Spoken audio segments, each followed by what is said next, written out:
In the chilly expanse of the North Sea, the world's largest aircraft carrier, the USS Gerald R.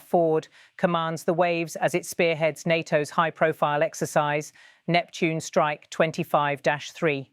Against the backdrop of low-grey clouds and restless waters, the towering carrier is both a symbol of military power and a statement of alliance unity. Its presence sends a deliberate message. NATO remains ready to act collectively, no matter the environment or the threat. The exercise brings together over 10,000 military personnel from 13 nations, stretching across vast waters from the Mediterranean and Adriatic to the North and Baltic Seas. It showcases not just ships and aircraft, but the operational harmony that underpins the alliance. On the Ford's expansive flight deck, FA-18 Super Hornet fighter jets sit armed and poised for launch, their sleek frames silhouetted against the cold northern horizon. Deck crews in bright, colour-coded vests move with practiced precision, signalling pilots, guiding aircraft, and ensuring safety as the tempo on board intensifies. Each wave of preparation reflects thousands of hours of training, evidence that in modern naval warfare, coordination and discipline are as critical as raw firepower. Nearby, the distinctive E-2 Hawkeye early warning aircraft readies for launch. With its radar dome perched atop the fuselage, the Hawkeye extends the carrier group's eyes hundreds of kilometers beyond the visible horizon. It embodies the principle that intelligence and situational awareness are as vital to naval dominance as the fighters themselves.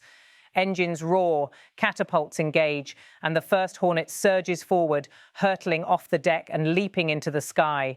One by one, more jets follow, each launch a controlled burst of power that demonstrates the Gerald R. Ford's advanced electromagnetic catapult system, quieter and more efficient than the old steam-powered launchers. The sight of aircraft ascending from a moving deck amid wind and spray never loses its drama, even for seasoned sailors. Once airborne, the strike fighters climb into formation, their movements crisp and synchronized against the rolling clouds. The drills test everything from air-to-air intercepts to maritime strike coordination. Flying wingtip to wingtip alongside them, European allies, including Danish fighters, practice joint maneuvers, proving the alliance's ability to blend diverse forces into a seamless operational whole. Equally challenging is the return. Landing on a carrier deck, often described as catching a wire on a postage stamp at sea, demands intense skill and focus. Each Hornet approaches with landing hook extended, slamming down to be caught by the arrestor wires stretched across the deck. The precision of these recoveries, repeated again and again, highlights not only pilot expertise, but also the meticulous teamwork of deck crews below. Beyond the fighters, helicopters lift off to ferry personnel and supplies, illustrating the logistical backbone that keeps a carrier strike group sustained for weeks at sea. Beneath the flight deck, the vast hangar buzzes with activity. Maintenance teams fine-tune engines, load gear, and ready aircraft for the next round of sorties. The work is relentless but crucial, ensuring that the ship's aerial punch remains constant. Neptune Strike 25-3 is far more than a showcase of takeoffs and landings. Across a theatre stretching from the Mediterranean's warmer waters to the frigid Baltic, Allied navies rehearse anti-submarine warfare, missile defence operations, amphibious landing drills, and coordinated command and control exercises. The scenario is designed to test NATO's ability to respond rapidly to maritime threats, reinforce vulnerable regions, and protect vital sea lanes that connect North America to Europe. The timing of this exercise, late September 2025, is no coincidence. It comes amid heightened concerns over maritime security, freedom of navigation, and the need to deter potential adversaries. For NATO's Eastern Flank members, the presence of the Gerald R. and the sight of Allied warships and aircraft in their nearby waters serve as reassurance that the alliance remains steadfast. The USS Gerald R. commissioned in 2017 and declared fully operational in 2022, represents the future of American supercarriers. Larger, more automated, and capable of launching more sorties per day than its predecessors, it symbolizes the United States' enduring commitment to power projection. Its participation in Neptune Strike underscores that even as new domains like cyber and space rise in strategic importance, traditional sea power still anchors alliance deterrence. Exercises like Neptune Strike are part of a long-term strategy developed after 2022 to strengthen NATO's capacity for rapid reinforcement.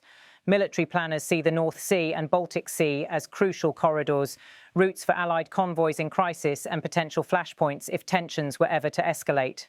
Demonstrating control of these waters is intended to discourage any hostile challenge to alliance security.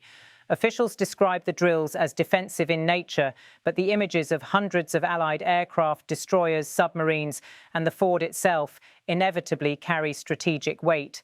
They signal to friends and rivals alike that NATO can deploy and integrate significant force at short notice across a broad maritime theatre. US Navy officers leading the drills highlight them as a practical rehearsal of combined response to modern maritime threats, from hostile submarines to long-range missiles and drone incursions. European commanders echo that the experience enhances shared readiness, synchronizing data links, improving cross-nation logistics for refueling and rearming, and refining command handoffs during live operations. NATO officials emphasize that such large-scale cooperation is critical in deterring what they call grey zone provocations, actions short of open conflict, such as interference with undersea cables, harassment of commercial shipping, or repeated airspace violations. By demonstrating that the alliance can act swiftly and in unison, they aim to reduce the temptation for adversaries to test its resolve. Beyond the strategic and technical aspects lies the human dimension. Life aboard the Gerald R Ford during such drills is intense. Long hours on the flight deck amid the deafening roar of engines, constant maintenance in the hangars, quick turnarounds of aircraft between sorties, and continuous watch standing in operations rooms. Crews speak of the fatigue, but also of pride, serving not only their own nations, but also a collective cause. Mechanics fine-tune jet engines between launches. Ordnance crews work under strict protocols to load live weapons. Weather officers brief pilots about shifting winds and sea fog typical of the North Sea. Medical staff remain on alert for emergencies that can arise in such high-tempo environments. These unseen efforts underpin the impressive scenes captured by cameras on deck.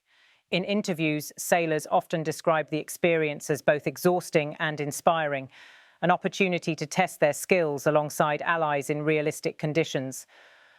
The Gerald R. Ford's captain calls Neptune Strike a showcase of what this ship was built to do, sustain high-tempo joint operations while demonstrating commitment to collective defence. As drills continue, the carrier operates not in isolation, but as the centrepiece of a full strike group, escorted by destroyers, cruisers and support ships. Together they simulate protecting sea lanes, hunting submarines and responding to hypothetical threats. The exercise reflects the core NATO principle that security is a shared responsibility, requiring coordinated action across domains and borders. The broader message extends beyond the alliance. In an era of renewed great power competition, control of maritime routes, readiness of forces, and credibility of deterrence remain decisive factors in global security. By mobilizing thousands of personnel and conducting seamless operations in challenging northern waters, NATO intends to show that it can respond to crises without delay.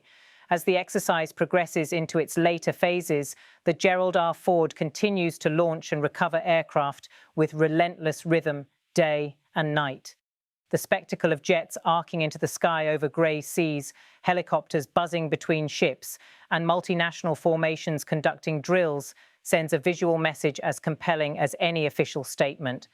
When the day's flights conclude and the sun dips low over the North Sea, the scene aboard the carrier shifts.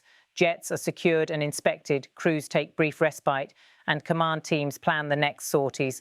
But even in the calm of evening, the strike group remains on alert, ready to resume manoeuvres at first light. For NATO leaders observing the exercise, Neptune Strike 25-3 represents more than routine training. It embodies the alliance's ongoing adaptation to new security realities, its commitment to collective defence, and its reliance on the enduring reach of naval power.